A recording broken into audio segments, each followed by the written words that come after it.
All right, here we go on, hi everyone, here we go on lesson 1.3. This is Algebraic Fractions Part 2, and here we're going to learn how to add or subtract algebraic fractions. And the key thing here is that we need to find a common denominator. So that's the biggest part. Once we have our common denominator, we can put our fractions together, and then we just need to multiply anything out that needs to be multiplied, combine like terms, simplify. All right, so let's see an example. So we need to get a common denominator between these two fractions. And we can do that by multiplying the denominators together. So our common denominator is going to be 1 minus x times 1 plus x. All right, so to make this fraction have the common denominator, I need to multiply it by 1 plus x over 1 plus x. So this is going to become 1 times 1 plus x, and then in the bottom I have 1 minus x times 1 plus x. Since I multiplied 1 plus x on both the top and the bottom, I haven't changed the fraction, so it's okay to do that.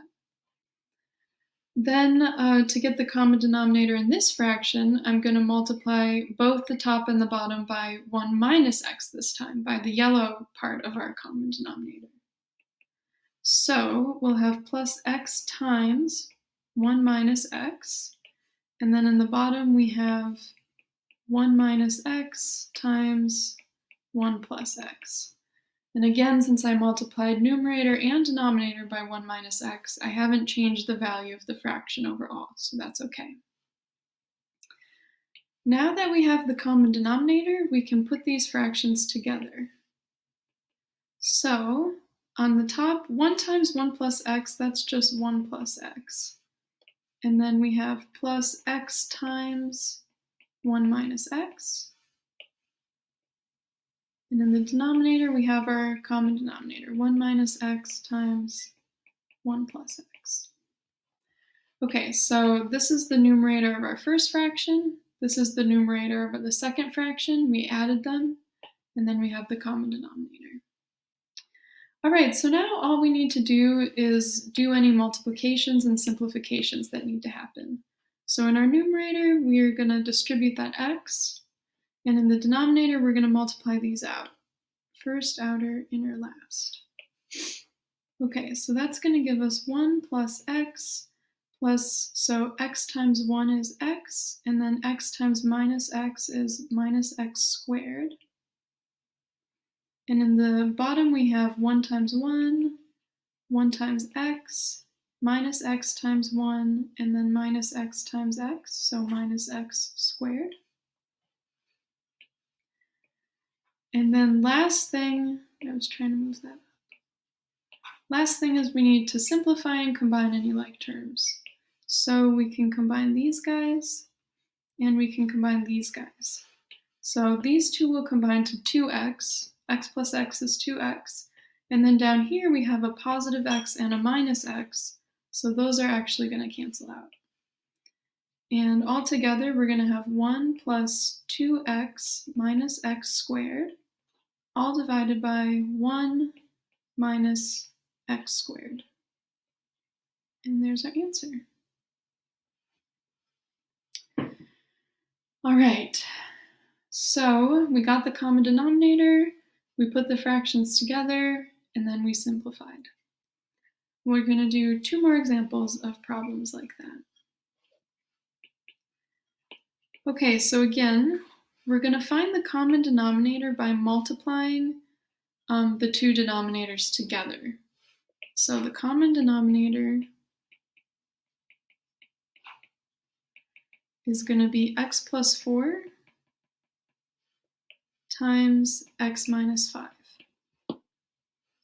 Okay, so to get the common denominator in this fraction, I need to multiply it by x minus 5 over x minus 5. So I'm going to multiply the numerator by x minus 5, and I'm going to multiply the denominator by x minus 5.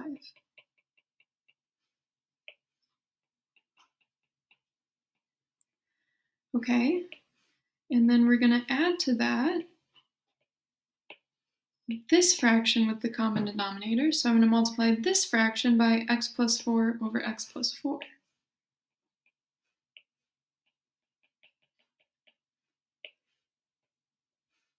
And in the denominator, we have our common denominator, x plus 4, x minus 5. Okay, so now that I have the same denominator in these fractions, I can put them together all over into one fraction. So I'd have 2x times x minus 5 plus 8 times x plus 4. And this is all divided by x plus 4, x minus 5.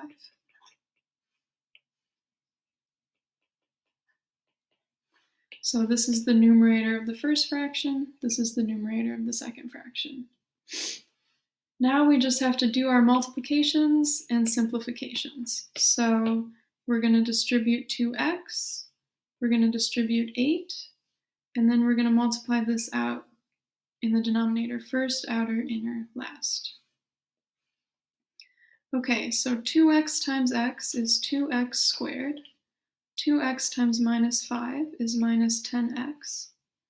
8 times x is plus 8x. 8 times 4 is plus 32. And then in the denominator, we have x times x squared, x times minus 5, 4 times x, and then 4 times minus 5. All right, and then last step, we are just going to combine our like terms. So we have minus 10x and 8x in the numerator, and we have minus 5x and 4x in the denominator. So combining, we get 2x squared minus 10x plus 8x leaves us with minus 2x, and then we have plus 32. And in the denominator, we have x squared minus 5x plus 4x gives us a minus x, and then we have minus 20. All right, and there we go. Okay, so we have one more example. And this one's important. So we need to find a common denominator between these two fractions, but our denominators have something in common. They both have x minus 3 in common. And remember that x minus 3 squared is x minus 3 times x minus 3. So to get a common denominator, I don't really need to do anything with this fraction. All I need to do is multiply this one by x minus 3. Then I would have x minus 3 times x minus 3, x minus 3 times x minus 3, so then I'm good. So this time our common denominator will be x minus 3 squared, and I get that in the first fraction by multiplying by x minus 3 over x minus 3.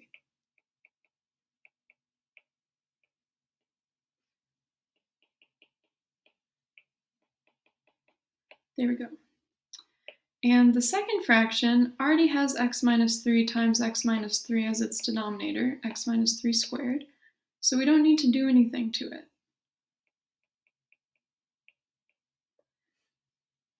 All right. So now that we have the common denominator, we can put our fractions together.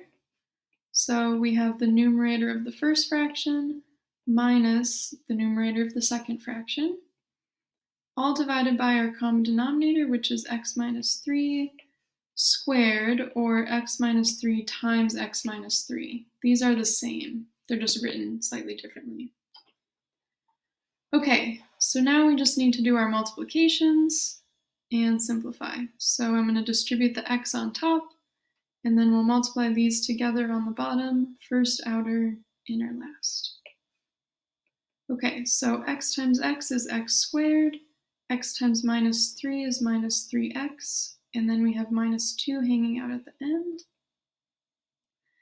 And in the bottom we have x times x, so x squared, x times minus 3, so minus 3x. Minus 3 times x is another minus 3x. Minus 3 times minus 3 is a positive 9. All right, and then last thing, we can combine some like terms in the denominator, and our final answer will be x squared minus 3x minus 2, all divided by x squared minus 3x gives us minus 6x, and then plus 9. Okay, so that is how you can use common denominators to add and subtract algebraic fractions.